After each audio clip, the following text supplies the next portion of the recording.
I would like just to emphasize this in a very clear manner, that unfortunately we find ourselves time and again, years after years, in the same position without any progress.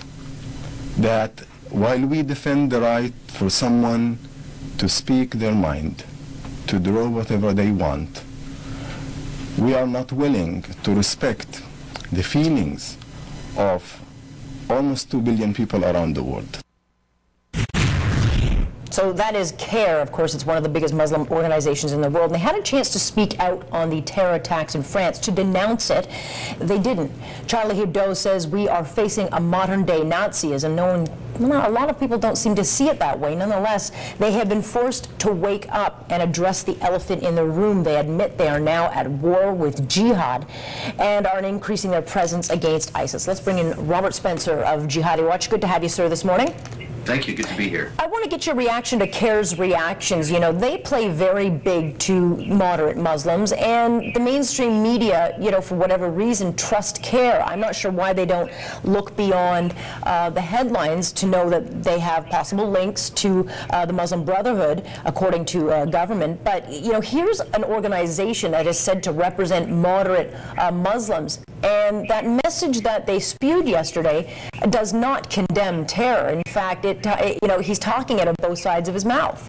Oh, absolutely. He says he's for freedom of expression, but then he says that there has to be respect for the feelings of what he says are 2 billion people around the world, almost 2 billion, which is probably almost a billion exaggerated. But in any case, he's saying that there has to be respect for their feelings, which means that he respects the freedom of expression, except he doesn't. Yeah. He wants the West to voluntarily curtail its freedom of expression in order to respect Sharia blasphemy laws, sure, and to adopt, in effect, those Sharia blasphemy laws that place Islam above criticism. Sure. So, in other words, we respect your freedom as long as it's on our terms, but yet, you know, the mainstream media and those who say the Muslim community needs to, you know, work with us to address these rooted issues, you know, we are lulled into this false sense that something is being done when actually it's not. Absolutely, yes. And nothing is actually being done except for an ongoing battle by the Organization of Islamic Cooperation, which is 57 Muslim governments around the world, and groups like the Hamas-linked Council on American-Islamic Relations, that they have been working for years to compel the West to restrict its freedom of speech, to criminalize what it calls incitement to religious hatred, which is obviously a very vague term that can be exercised and it can be interpreted in any number of ways, and the person who has the power to interpret it has enormous authority to determine what is acceptable speech and what isn't. And of course, what CAIR and the OIC want to do with that is to essentially criminalize all criticism of Islam. For CAIR to say that they're in favor of free speech, it's ludicrous. They've been enemies of free speech for years, demonizing and smearing anyone and everyone who dares to raise a voice against jihad terror in any way, trying to get them shut down, marginalized so that nobody will touch them in the public square, get them canceled from speaking engagements. This is a group that is relentlessly against the freedom of speech, and it's all in service of the same goal, to impose these blasphemy laws of Islam. Sure, but in the days, you know, on the day that Charlie Hebdo put out its you know, first response after the terror attacks, some bizarre things are happening. You've got the UK banning authors from using pigs in children's books. You've got the Pope now saying, you know, we believe in freedom of speech, except, you know, not on religion. And then, you know, you've got you know, France arresting 54 people who are said to be supporting terrorists. And I say, haven't we learned anything in the last week? No, as a matter of fact, Alex, you're absolutely right. What these things that you list off amount to is that the terrorists have won. Yeah. The Charlie Hebdo attack was successful. The West is in free fall. Western media outlets, I was very pleased to see as this show is going on that the cover of the latest edition of Charlie Hebdo was shown here, and it has a cartoon of Muhammad. This is something that most Western media outlets did not have the courage to do.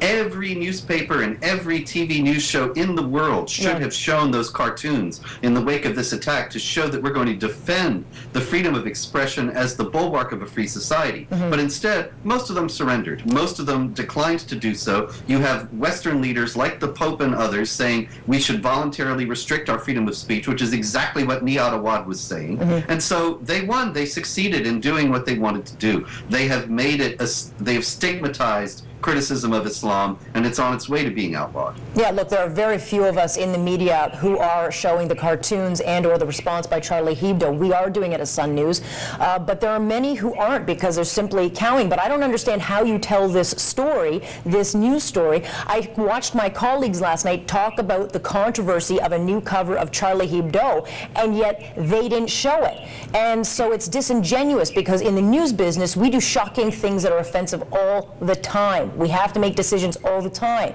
but we have to protect what news is and continue forward, even if it offends people.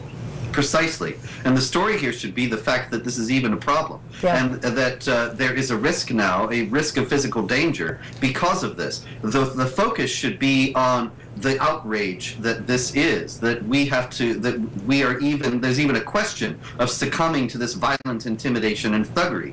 And instead, people are just acquiescing to it as if it were an ordinary thing. So let's talk about France and its response to this. Do you get the sense this is, or should have been, I think, a turning point? And I know that France has increased its strikes against ISIS. You know, it's moved ships into the region. I get the sense that they want to respond, but, you know, the directions of the White House certainly say otherwise. Yes. Absolutely. The response has been tepid at best. I mean, the ideology is not being addressed. Nobody is standing up and saying that in anything like the numbers of people who are saying that we ought to restrict our freedom of speech and stop offending these delicate sensibilities of these jihad murderers.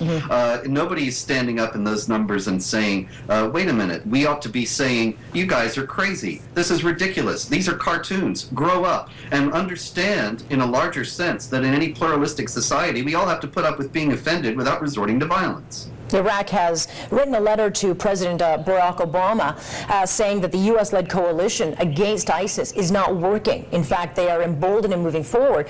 Do you get the sense that Mr. Obama will increase, you know, this mission?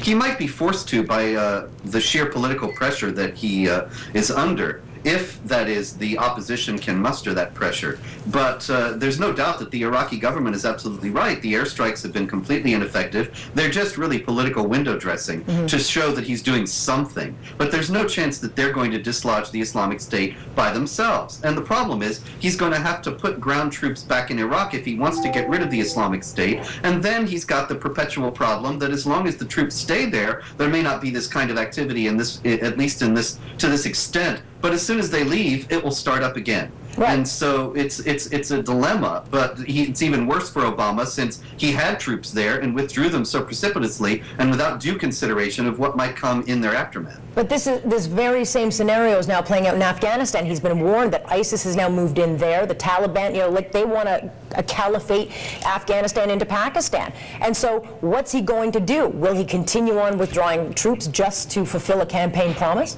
Yeah, I would expect so, because there's still no appreciation, no significant appreciation in the Western media of the implications of what might come next. But we're watching it. We just saw it happen in France. We watched it in Canada. We saw it in Australia. That's what happens.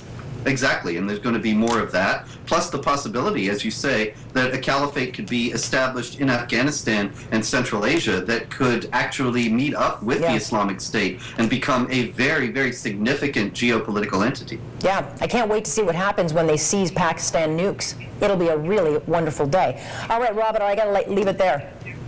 It's a pleasure. Thank you. Robert Spencer joining us on Jihad Watch this morning.